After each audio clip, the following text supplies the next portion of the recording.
Assalamualaikum warahmatullahi wabarakatuh.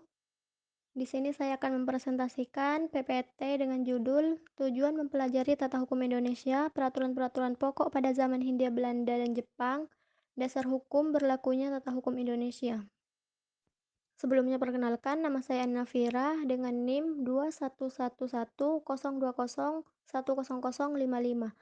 Kelas Hukum Keluarga 2, Mata Kuliah Pengantar Hukum Indonesia. Dosen Bapak Abdul Gofi Setiawan SHIMH. Baik, materi yang pertama A. Tujuan mempelajari tata hukum Indonesia. 1. Ingin mengetahui peraturan-peraturan hukum yang berlaku di suatu wilayah, negara, atau hukum positif. 2. Ingin mengetahui perbuatan-perbuatan mana yang menurut hukum dan perbuatan-perbuatan mana yang melanggar hukum. Ingin mengetahui kedudukan seseorang dalam masyarakat atau hak dan kewajibannya. Ingin mengetahui sanksi-sanksi apa yang diderita oleh seseorang bila orang tersebut melanggar peraturan yang berlaku. B. Peraturan pokok pada zaman Hindia Belanda. Sejak berakhirnya kekuasaan VOC pada tanggal 31 Desember 1977 dan dimulainya pemerintahan Hindia Belanda pada tanggal 1 Januari 1800 hingga masuk pemerintahan Jepang.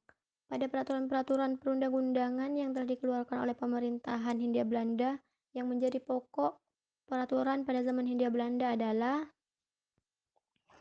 1.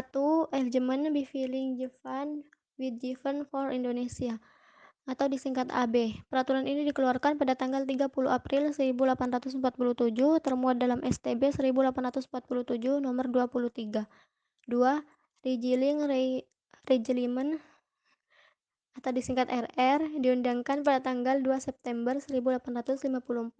Dalam masa berlakunya RR, selain tetap memberlakukan peraturan perundang-undangan yang ada, juga memberlakukan Wetboek van Strafrecht